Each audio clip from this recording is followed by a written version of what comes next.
Before Pinkydoll would make oodles of cash as a real person imitating a video game character, imitating a real person, are you still with me? Nom nom nom nom nom, I'm confused. Before Pinkydoll would find herself with big time fans like Timbaland and ATL Jacob. Before Pinkydoll would have over 650,000 followers on TikTok at the time of this recording. And before Pinkydoll would get a shout out from Logan Paul on his recent episode of Impulsive, right at the beginning. Can't miss it. By now, the odds are you've all come across the newest and most mesmerizing trend on TikTok in which a content creator, often a woman, they rapidly string together a series of nonsensical phrases over and over while wearing the same cheerful expression. It's called NPC streaming, named after non-playable characters in video games, and a woman known as Pinkydoll is the one who dragged it in kicking and screaming into the mainstream. Everyone's talking about this girl. But who is this mysterious Canadian woman, and what gave her the idea of spouting pre-programmed phrases like, ice cream so good? Well, we're gonna fill you in on all that and more here for you on our latest episode of Before They're Famous. Pinkydoll was born Fedha Sinon on April 22nd, 1996, and she grew up in Montreal, Quebec, Canada. Now, having blown up rather recently, the details about her childhood, they've yet to be revealed. But as an adult, this enterprising young woman, her earliest jobs, they involved working at one of the city's many popular strip clubs. And I ain't sweating because she's a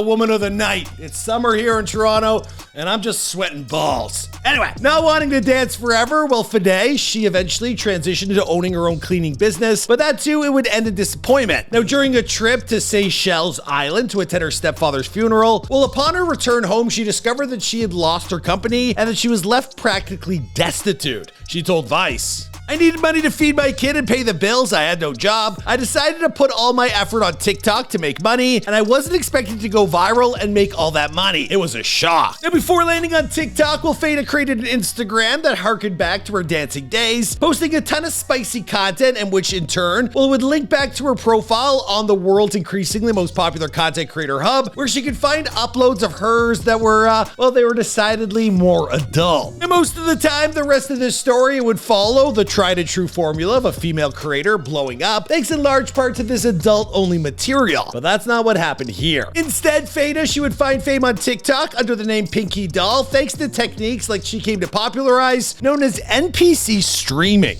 I never say I create NPC, but I did create this entire trend going viral everywhere. Now, to be honest, Pinkydoll, she kind of stumbled upon this concept by mistake. Now, one day, while streaming on TikTok, her feed momentarily bugged out, and somebody in the comments, they wrote, "She looks like an NPC." But more than just that, they sent her money as well. Now, when other audience members joined in to do the same, Pinkydoll, she embraced the niche she had accidentally discovered and leaned into it as heavily as possible by studying NPC characters in video games like Grand Theft Auto. From that point on, a new internet trend was born. Pinkydoll first discovered NPC streaming in January of 2023, and soon afterwards, other TikTok users were screen capturing her content to pass around, wondering what the hell it was she was doing. Now, over the next few weeks, this curiosity, it would turn into full-blown obsession and dollar signs, and Pinkydoll's popularity and reputation, it continued to grow as she injected catchphrases like, ice cream so good, and yes, yes, yes, gang, gang, gang, into her lexicon. Now, those phrases and her real-life reactions to receiving gifts from her thousands of followers who send her digital ice cream cones, roses, donuts, and hearts, they show up as cartoon graphics during her streams. So if you're watching and you see all those, like 70K people are watching at a time, and she's pulling it bang. Now, these animated gifts are worth anywhere from half a cent to a few dollars, but with Pinkydoll's ever-increasing audience base, those small amounts begin to add up. Now, over on TikTok, creators, they can take the gift tokens they receive and convert them into gift coins, which in turn, they can be exchanged for virtual diamonds. Now, if a creator earns $100 worth of diamonds,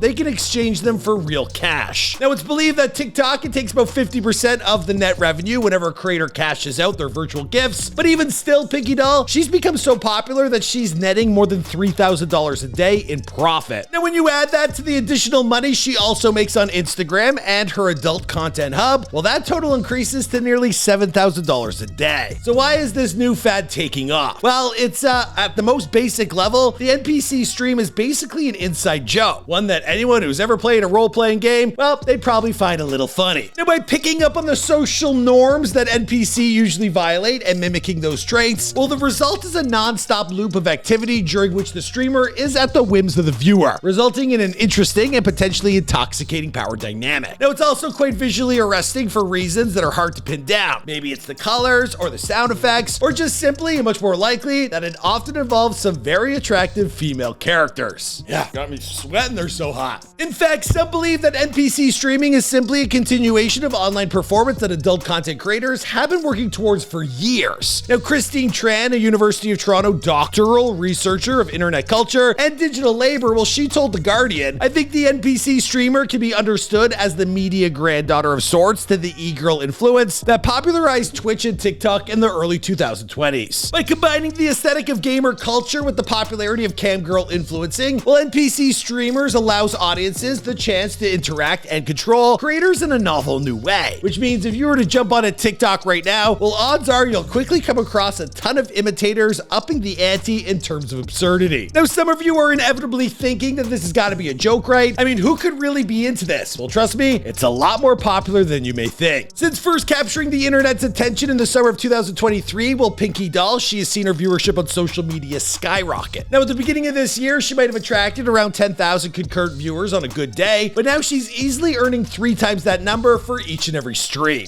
Gang, gang. That was good. Ice cream. Thank you, Nick.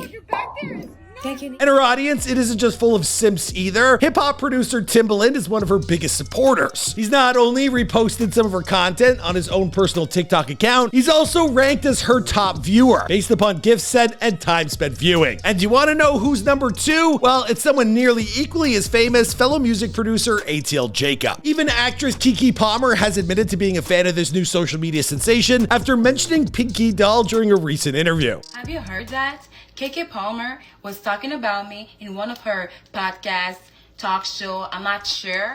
Now, with her popularity soaring to new heights, well, Pinkydoll is now spending as much as 6 hours a day on TikTok, 7 days a week. Now, for many, that might sound exhausting and daunting, but she loves every second of it. She explained to Vice, "I kind of love to go live and reacting to GIFs. There are so many, and the views going up is boosting me. It keeps me energetic." Now, of course, we all know how the internet works, and while there certainly is an audience out there for this new type of content, Pinkydoll also has to contend with haters who think that what she's doing is setting a new low in terms of social media content. Not that Pinkydoll cares what people might think of her. After all, she's currently got rappers, hockey players, NBA stars, and more sliding into her DMs, encouraging her to keep going and reach that next level. She recognized that she entered a new phase of her life, and she's not about to let this opportunity slip from her grasp. In other words, expect to see a lot more NPC content on your social media feeds over the next few months. And as for where that might ultimately take Pinkydoll, well, I guess we'll just have to wait and see, because this has been before they're famous. My name is Michael McCrath. Thanks for checking out this video. I do have a question for you guys. Out of all the TikTok fads that have come and gone, which one has left you in disbelief the most? Grimace was fun. I like that one. Oh man, I